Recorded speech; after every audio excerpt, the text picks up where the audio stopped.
Aquí tenemos el diagnóstico del campo. Hay muchos factores que nosotros tenemos que tomar en consideración al momento de realizar, en este caso, un proyecto de frutilla. Un diagnóstico general, y ese diagnóstico general va ligado a, en este caso, a todos estos factores que nosotros habíamos visto acá anteriormente en otras diapositivas. Debemos realizar un diagnóstico de suelo, de sustrato, de agua, de clima, historial productivo, variedades, entre otros muchos factores, como ustedes ven algunos de estos aquí.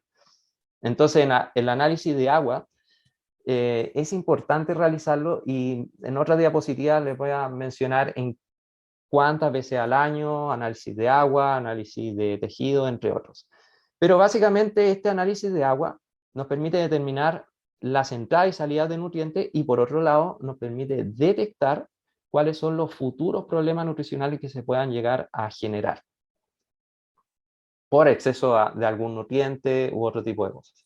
Y aquí tenemos requerimiento del agua de riego, en este caso para frutillas. Ahora, ¿cómo ahorrar fertilizantes? Antes de eso quiero mencionar este parámetro importante, que es la conductividad eléctrica. En este caso, la conductividad eléctrica ideal vendría a ser a 0,8 decisiemil por metro. Eso es importante para tomarlo en consideración dentro del plan de fertilización. Ahora, ¿cómo podemos ahorrar estos fertilizantes con el análisis de agua? Aquí hay un ejemplo. Estos datos yo los explico en un video que aparece aquí abajo con mayor detalle, pero también ustedes lo pueden revisar aquí mismo. Y básicamente el agua de riego puede llegar a aportar nitrógeno, por ejemplo, y nosotros ahorrarnos la necesidad de estar fertilizando en este caso, porque si no vamos a lograr una sobrefertilización. Y por ende también vamos a perder dinero en ese caso en particular. Ahora, la conductividad eléctrica de suelo y agua es sumamente importante. En este caso, la conductividad eléctrica, este es del agua de riego, como ustedes ven aquí, y esta es la conductividad eléctrica en el sustrato. Entonces, aquí nosotros podemos ver cómo varía la conductividad eléctrica en el agua del fertirriego y cómo varía en función del suelo, en función a, en este caso, las cosechas. Por eso que es importante estar constantemente midiendo, porque un aumento de la conductividad eléctrica del agua de riego puede llegar a generar un problema, en este caso, productivo. Entonces nosotros podemos estar aplicando los nutrientes adecuados, pero si estamos aplicando con una conductividad eléctrica mucho mayor a la que necesita la frutilla, estamos aumentando el riesgo de salinización. Ese aumento de riesgo de salinización lo que nos va a generar es aumento de pérdida de rendimiento, entre un 10 a un 20%, 30%. Todo eso va a depender no solamente de la conductividad eléctrica, sino que de en qué contexto está la planta. Si está en un ambiente muy caluroso, si es la variedad adecuada para el suelo adecuado, para el sustrato adecuado. Eso va a ir variando. Por eso que nosotros podemos encontrar en la literatura 0,8, por ejemplo, en el caso del agua, pero eso no quiere decir que sea estrictamente 0,8. Con la experiencia uno puede ir determinando si ese 0,8, en el caso particular de uno, puede ser 1 o 1,5. Entonces, se necesita evaluar la calidad del agua de riego constantemente. Para el caso de la frutilla no debe ser superior a 1, 1 en este caso para el agua, y para el suelo de 1,5. Y esto nos permite saber si el sustrato también o el suelo, cuando va perdiendo esta conductividad eléctrica, cuando se va disminuyendo, también nos indica si la planta está tomando nutrientes. Aquí vemos el pH en sustrato del suelo.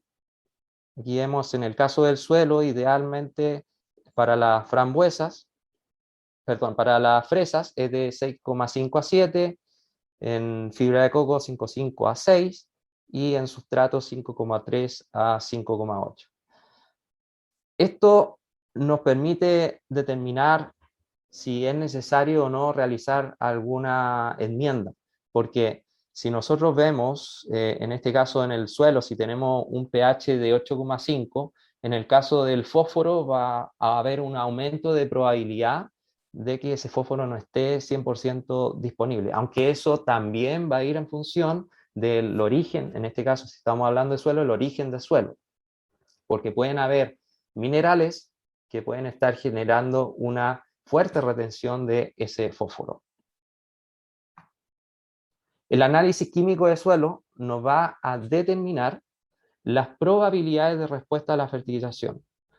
Entonces, podemos ver aquí niveles adecuados, bajos, medios, pero eso no dice mucho, en este caso en particular, porque va a depender no solamente del cultivo, sino que también de la zona, de la variedad, y muchas veces estos valores pueden ser variados en función del contexto donde esté, en este caso, la planta. Es por eso que aquí hay algunas referencias para el caso de las frutillas, que ustedes las podrán ver después, que son importantes para decir, bien, voy a tener que fertilizar o no voy a tener que fertilizar. Y aquí vemos cómo poder interpretar, en este caso, estos niveles críticos ideales, este rango de niveles críticos ideales.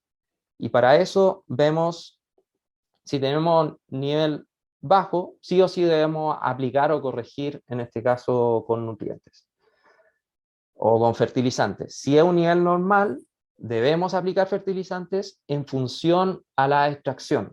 ¿Qué es lo que estamos sacando? Si estamos haciendo poda, tenemos que considerar las podas. Si estamos extrayendo, obviamente, el fruto, es la cosecha, también eso es lo que se va considerando. Nosotros vamos haciendo un balance de nutrientes. Y también con esta presentación yo les quiero mencionar que como hay una serie de factores, también es importante que haya alguien enfocado en esto, porque hay muchos factores que hay que tomar en consideración. Ahora, por otro lado, si tenemos un nivel alto, es altamente probable que no sea necesaria la aplicación de fertilizantes si queremos un óptimo económico. Nosotros podemos aplicar, pero es altamente probable que no haya una respuesta a la fertilización si el nivel crítico es superior a un rango como podría ser en el caso del potasio intercambiable, si es 0,8, hay una baja respuesta a la fertilización y que eso se transmite en mayores rendimientos. Hay algunos errores que se cometen en análisis de suelo. Aquí voy a dejar un video donde se detalla más en particular eso, pero lo que les quiero mostrar con esta imagen y con la siguiente es que muchas veces hay veces que se toman esos niveles críticos y se hacen extrapolaciones de lo que está aportando el suelo en base a ese nivel crítico que aparece en el análisis químico. Y eso no se recomienda hacer.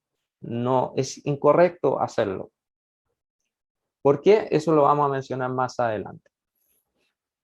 Existen otros estudios de importancia. Dentro de los estudios físicos está la determinación de la densidad aparente, determinación de textura de suelo. Aquí hay videos que ustedes podrán ver después. También hay un análisis que cada vez se está masificando más, que vendría a ser el tema de la cromatografía de suelo, que no solamente involucra los estudios físicos, sino que también integra los estudios biológicos. Aquí te muestra básicamente una integración, si hay o no una integración de la microbiología, los minerales y los microorganismos. Entonces nosotros podemos evaluar si nuestro suelo tiene una buena estructura. Por ejemplo, este suelo tiene una muy buena estructura, una muy buena actividad microbiológica, y eso también nos sirve a nosotros para determinar si tenemos una materia orgánica de 1,8, podemos determinar, ok, vamos a determinar que de ese 1,8 de materia orgánica podemos decir que va a tener un porcentaje de mineralización de esa materia orgánica de un 5%. Pero si es un nivel de integración bajo, una actividad microbiológica baja, entonces yo me voy a tirar más al 2% de mineralización de esa materia orgánica, para así evitar caer en problemas de déficit o de excesos. Bueno, tenemos también los estudios biológicos, esto es netamente biológico, para saber la diversidad de microorganismos, que es sumamente importante, no solamente para generar esa integración, sino que, por otro lado, para evitar esos vacíos biológicos que aumentan la probabilidad, en este caso de la frutilla. Si no hay esta diversidad, estamos aumentando la probabilidad de que haya probabilidad de algún problema de fusarium, de fitóftora o de algún otro o alguna otra plaga, como también puede ser algún nemato.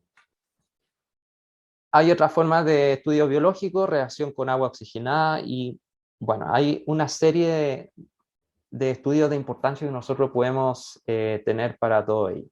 Otros estudios, el estudio agrológico, que no solamente, este estudio agrológico está pensado en riego, ¿ya? Está pensado en riego y con eso nosotros definimos cuarteles, pero va un poco más allá, porque también te determina el orden de los suelos. Por ejemplo, si tenemos un suelo, aquí tenemos la retención de fósforo en el suelo, no se debe al pH, sino que también al tipo de arcilla u óxido hidratado de hierro y aluminio o mineral secundario presente. Entonces, el estudio agrológico nos va a indicar el orden de los suelos y cuáles son las ventajas y desventajas de esos suelos, y por ende eso lo debemos adaptar al plan de fertilización. De todas maneras, si ustedes quieren que se profundice en alguna de estas temáticas, se pueden realizar videos adicionales. Otros estudios de importancia, los estudios climáticos, entre comillas, para seleccionar variedades. ¿Por qué digo entre comillas? Porque nosotros vimos que hay una serie de factores. El clima es uno, el suelo es otro, y el cultivo es una expresión del clima, del suelo y de otros factores. Entonces, no solamente eh, podemos seleccionar las variedades por el clima, también debemos considerar el tipo de suelo. Y en este caso, el estudio agrológico también, como realiza un estudio del perfil de suelo, podemos determinar limitantes y por ende ciertas enmiendas que tengamos que hacer o preparaciones de suelo que tengamos que hacer para no tener problemas, en este caso, con la instalación de nuestro cultivo. Entonces, nosotros aquí vemos las diferentes variedades. Otros estudios de importancia, los análisis foliares. En este caso, tengo un video donde desarrollé un análisis foliar, en este caso para determinar conductividad eléctrica, y con esto nosotros podemos saber si la planta está tomando nutrientes, si colocamos una micorriza que está en un ambiente de riego salino, podemos determinar si es que esa micorriza está efectuando la acción protectora de las sales con este análisis. También está la cromatografía, en este caso de hoja, y la muestra de hoja, en este caso, para determinar los niveles críticos en hojas de frutilla, o sea, el análisis foliar en este caso.